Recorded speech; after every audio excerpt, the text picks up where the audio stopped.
लालू यादव कल तक नीतीश कुमार का इस्तीफा मांग रहे थे कि स्पेशल राज्य का दर्जा नहीं दिला पाए हैं, अब आप इस्तीफा दीजिए। अब आज का जो बजट आया है उसमें 26,000 करोड़ की एक्सप्रेसवेज, 21,000 करोड़ की परियोजनाएं और उसके अलावा जैसा कि प्रकाश जी बता भी रहे थे गया में सर्किट, ये बहुत से ऐलान हैं जो खासकर बिहार को ध्यान में रखकर किए गए। एक बार प्रगति के पास चल रहे हैं। प्रगति हमारे साथ जुड़ी हुई है, पुनीता उनके साथ भी कुछ मेहमान है। प्रगति, जरा इस बजट पर रिएक्शन लीजिए, क्या कह रहे हैं ध्रुव जी? बिल्कुल, हमारे साथ स्टूडियो में ध्रुव पाठक जी मौजूद हैं जो कि राजनीतिक विश्लेषक हैं। ध्रुव जी, सबसे पहले तो देखिए, हम यहाँ पर चार्ट के जरिए भी लगातार टीवी स्क्रीन पर दिखा रहे हैं टैक्स स्लैब को लेकर सबसे पहले आपका एक रिएक्शन।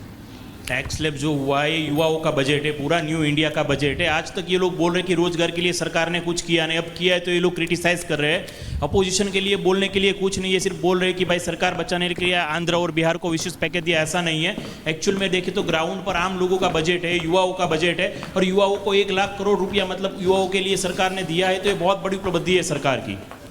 बिल्कुल, पुनीता भी मौजूद है। पुनीता, बिल्कुल, देखिए, बार बार ये सरकार की तरफ से कहा गया है कि गरीब, किसान और युवाओं पर, महिलाओं पर ये बजट जो है फोकस रहेगा, तो किस वर्ग के लिए सबसे ज़्यादा बल्ले बल्ले और कितने मार्क्स देना चाहेंगे इस बजट को? इस बजट को 100 में से 100 नंबर मिलेगा। और बजट देखें तो युवाओं के लिए, किसानों के लिए, गरीबों के लिए, सबके लिए मोदी जी की जब से गवर्नमेंट आई है वो आम लोगों के लिए ज़्यादा सोचते हैं। यहाँ तक कि गरीब को पक्का घर देने का वादा किया, 3 करोड़ नया घर बनाएंगे। पिछली बार भी उनने 2-2.5 करोड़ घर नया बना के ऑलरेडी उसने दे दिया है, तो अभी इस बार इनने 3 करोड़ नया घर का टारगेट रखा है। तो ये आम आदमी का बजट है और आम लोगों के लिए बहुत ही अच्छी बात है। किसान को क्या मिला, जरा इसको आसान भाषा में समझाइए, क्योंकि बहुत लोग ये कह रहे हैं कि किसानों पर फोकस करने की बात तो कही गई थी लेकिन जितनी उम्मीद थी उतनी नहीं मिली है। नहीं, देखो, किसानों के लिए देखें तो ये वीज पावर मेगावाट का पावर प्लांट दिया, और किसानों को जो पावर ज़्यादा देंगे उसको सिंचाई के लिए ज़्यादा आसानी होगी और उसको ज़्यादा पानी मिलेगा। तो ये एक तरीके से देखें तो सब तरीके का समावेशी बजट है और किसानों को आमतौर पे काफ़ी फ़ायदा हो रहा है। किसान कार्ड, क्रेडिट कार्ड योजना भी लगाई है सरकार ने, तो उससे काफ़ी फ़ायदा हो रहा है। बिल्कुल, और हमारे साथ डीके गुप्ता जी भी मौजूद हैं, उनसे भी बातचीत कर लेते हैं। गुप्ता जी, यहाँ पर बाजार की अगर हम बात करते हैं तो एकदम धड़ाम हो गया है इस पूरे सर्वेक्षण के बाद, और जैसे ही सर्वे सामने आया है इसके बाद इस पर इतना असर क्यों पड़ता दिखाई दे रहा है? देखिए, जो लॉन्ग टर्म कैपिटल गेंस में जो रिफॉर्म लिए गए हैं उसकी वजह से बाज़ार में ये जो टेम्परली डाउन है, मुझे नहीं लगता बाज़ार लंबे समय तक ऐसा रहेगा। अब बाज़ार जो है बहुत जल्दी दोबारा नॉर्मल हो जाएगा। तो इसमें मुझे लगता है किसी भी, चाहे वो इन्वेस्टर्स हैं, चाहे वो रिटेल या जो B2B इन्वेस्टर्स हैं, उनको किसी को घबराने की ज़रूरत नहीं है, बिकॉज ये बाज़ार में उतार चढ़ाव होते रहते हैं और ये सेंटिमेंटल है। लॉन्ग टर्म जो सरकार की पॉलिसी है वो बहुत अच्छी है, चाहे वो इसमें अभी भी दिखाया गया बहुत सारे जो टैक्स स्लैब्स में छूट दी गई है, किसानों के लिए दिया गया है, रोजगार के लिए काम कर रहे हैं, इवन हेल्थ पे काम कर रहे हैं, तो कहीं ना कहीं सबको बढ़ावा दिया गया है। तो कुछ 1-2 पॉइंट हैं जिससे बाजार के सेंटिमेंट्स कुछ तो उनको धक्का लगा है, but it is not permanent. ये बहुत टेम्पररी है, बाजार फिर दोबारा बहुत तेज़ी से ऊपर आएगा और लॉन्ग टर्म में बाजार में कोई दिक्कत होने वाली नहीं है। अच्छा, एक बात यहाँ पर बताइए, क्योंकि कई सेक्टर्स हैं और जब हम बजट की बात करते हैं तो हर एक सेक्टर पर सरकार को ध्यान देना होता है और ये काफ़ी चुनौती भरा भी हो जाता है। कौन से सेक्टर में आप देख रहे हैं सबसे बदलाव किया गया हो, या फिर वहाँ पर जो प्रतिशत है बढ़ा दिया गया हो? प्रगति, आप अगर मुझे सुन पा रही हैं तो डॉक्टर डीके गुप्ता से पूछिए कि उनके हेल्थ सेक्टर के लिए कुछ आया है कि नहीं आया है। वो तो सबकी सेहत बनाते हैं, उनकी सेहत कुछ बनी है कि नहीं है इस बजट में? हेल्थ के लिए कोई बड़ा बदलाव नहीं दिख रहा है। लास्ट ईयर जो लगभग 90,000 करोड़ का बजट था, उससे पहले 74,000 करोड़ का बजट था। इस साल मुझे लगता है कुछ इजाफा होगा, जो अभी डिटेल्स नहीं आई हैं, बट डेफिनेटली हेल्थ केयर में बजट में अच्छी उम्मीदें थी हमें कि 2.5% जो GDP का खर्च कर रहे थे उसका उम्मीद थी कि 3-3.5% तक करेंगे। और उसके अलावा जो इम्पोर्ट ड्यूटीज़ थी, बहुत बड़ी मशीनों पर CT है, MRI है, कैथ लैब है, रोबोटिक सर्जरीज है, इनकी इम्पोर्ट ड्यूटीज़ पर हमें अपेक्षा थी कि इम्पोर्ट ड्यूटीज 30% जो है इस समय वो कम हो जाएगी। जो इसेंशियल मेडिसिन हैं खास करके, या जो ऐसी मेडिसिन जो बहुत कॉमन यूज़ की हैं, उन पर GST दरों में कमी आएगी। तो इस तरह की कुछ उम्मीदें थी। 80D की बात कर रहे थे हम लोग कि 83D, जिसके थ्रू बहुत सारे ध्यान रखा गया है। मैम, मैं समझती हूँ किचन का ध्यान नहीं रखा गया है, क्योंकि सरकार महंगाई के बारे में कोई स्टेप्स लेना ही नहीं चाह रही है। और जहाँ तक हम देखेंगे तो जो परचेजिंग पावर है जो रूरल एरियाज़ में है वो लगातार घटती जा रही है, इसके ऊपर भी कोई ध्यान नहीं दिया गया है और ना ही कोई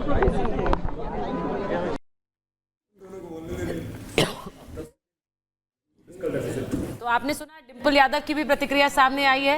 डिम्पल यादव और साथ ही साथ अखिलेश यादव यानी समाजवादी पार्टी सबसे पहले इस बजट पर रिएक्ट करने वाली। अभी बाकी राजनीतिक दलों का रिएक्शन नहीं आया है, यहाँ तक कि बिहार की पार्टियों का भी रिएक्शन नहीं आया है मानी, लेकिन अखिलेश यादव ने सबसे पहले रिएक्ट करा है इस बजट को लेकर। अब एक बार आप बोलना चाह रहे हैं, जिंदल जी बोलिए। मैं मार्क्स दिए थे 90-100 में से, अब डिटेल स्टडी के बाद मार्क्स रिवाइज करना चाहूंगा 95 मार्क्स। क्यों? क्योंकि फिस्कल डेफिसिट, सरकारी घाटे का टारगेट कम किया गया है 4.5% मात्र 2024-25 के लिए। बहुत बड़ी अचीवमेंट है। निर्मला सीतारमण जी को बधाई दूंगा। हर सेक्टर को लड्डू पेड़े रेवड़ियां दी गई हैं, एलोकेशन दी गई हैं और घर का धन भी बचा लिया गया है। बहुत ही टैलेंटेड बैलेंसिंग एक्ट एक कुशल बाजीगर की तरह उन्होंने किया है। गिफ्ट्स दिए, सॉप्स दिए, इंसेंटिव्स दिए, रूरल इंडिया के डेवलपमेंट के लिए पैसा दिया, यूथ के लिए एलोकेशन की, हाईवेज इंफ्रास्ट्रक्चर के लिए एलोकेशन की, इनकम टैक्स कम कर लिया। उसके बाद भी सरकारी घाटा आज के ग्लोबल स्लोडाउन में भी कम का टारगेट रखा है। तो मेरी ऑर्गेनाइजेशन आकाशचंद्र.in की तरफ से पूरा मुबारकबाद सरकार को। यही होती है फाइनेंशियल प्लानिंग, यही होती है एक बहुत अच्छी सर्कमस्टांसेस को समझ के ग्लोबल स्लोडाउन के समय में एक घर का पैसा इंटैक्ट रखना। आज अमेरिका, चाइना, जर्मनी सब जगह ये दिक्कत आ रही है, स्लोडाउन है, लेकिन हिंदुस्तान ने एक चीज करके दिखाई है। दुनिया अब दुनिया के बजट इसको फॉलो करेंगे कि किस तरीके से हर सेक्टर को राहत, रिलीफ। देखिए आकाश जी, मूडीज ने, IMF ने, वर्ल्ड बैंक ने, सबने ये कहा कि भारतीय अर्थव्यवस्था पर बहुत हद तक वैश्विक अर्थव्यवस्था भी डिपेंडेंट है, निर्भर कर रही है। क्योंकि आपने जैसा कहा, भारत एक ऐसा देश है जो कि अपनी जो एक गति है अर्थव्यवस्था को बढ़ाने की, वो बनाए रखे है। अब ऐसे में आपने जो बात बोली है कि हर सेक्टर में एक मुनाफा करके देना या फिर एक ऐसी पहल करना जिससे फायदा पहुंचे, ये बड़ा मुश्किल हो पाता है।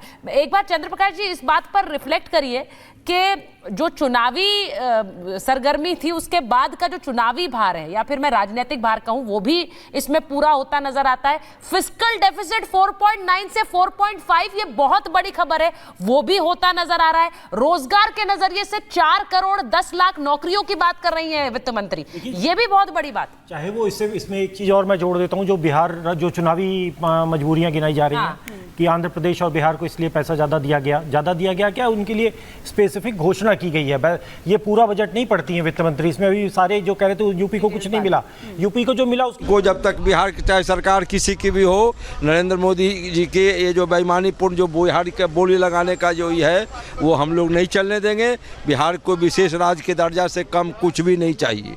ये थे आरजेडी और बीजेपी के विधायक, इन्होंने ठीक है चंद्रप्रकाश जी, आप कंप्लीट कर लीजिए फिर